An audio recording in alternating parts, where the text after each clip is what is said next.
પ્રણામ. સુવિચારોની સંજીવની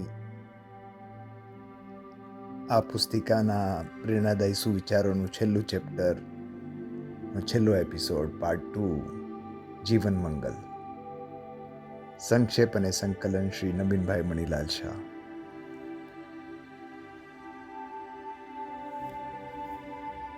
ખીચડી વાસણમાં પાકે તો બીમાર માણસને સાજા કરી દે. જો માણસના મનમાં પાકે તો સાજા માણસને બીમાર કરી દે. પૈસા કમાવા માટે બુદ્ધિની જરૂર પડતી હશે, પણ એના સદુપયોગ માટે તો સંસ્કાર જ જોઈએ. ગુરુદેવ બહુ એક સરસ વાક્ય એમના પ્રવચનોમાં કહે છે, અમાપ પૈસો અમાપ પાપ કરાવે. એટલે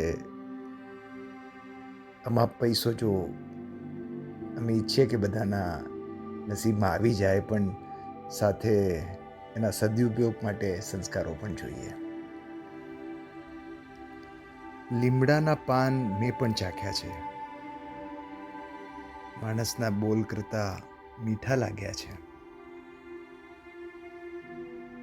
મને એવી સવાર આપો પ્રભુ કે હું તમારી પાસેથી કંઈ માગવાની જગ્યાએ તમે મને જે આપ્યું છે તે માનતા શીખી જાઓ.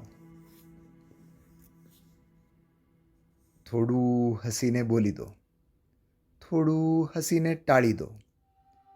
મુશ્કેલીઓ તો છે બધાને, પણ થોડું સમય પર છોડી દો.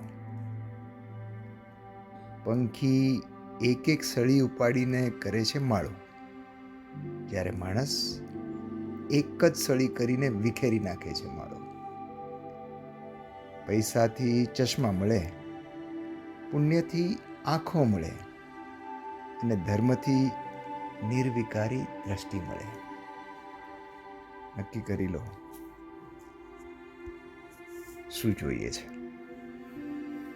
પૈસાથી સાફો મળે, પુણ્યથી માથું મળે, અને ધર્મથી સારું મગજ અથવા સદવિચાર મળે. સુવિચારોના શંખનાદ જેવા. આ ત્રીજું ફરીથી પૈસા ઉપર. પૈસાથી સામગ્રી મળે, પુણ્યથી શક્તિ મળે, અને ધર્મથી શક્તિનો સદુપયોગ મળે. બસ આ જ ક્રમમાં બધું થતું હોય છે, પણ છેલ્લે ધર્મ પર જ આવીને અટકે છે. એટલે આપણા જીવનમાં ધર્મની કેટલી આવશ્યકતા છે આપણે ખરેખર સમજવા જેવું છે.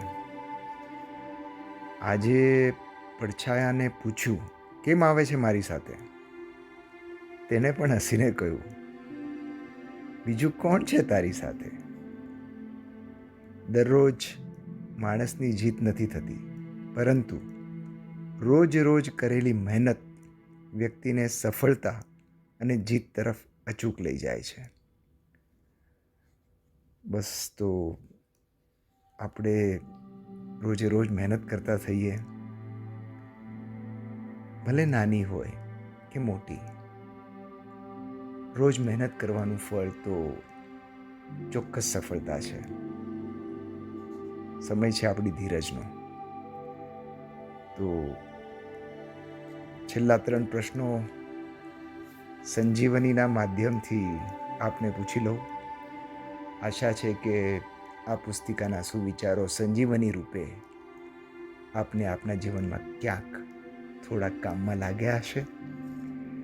તો ચાલો પ્રશ્ન માટે તૈયાર થઈ જાઓ.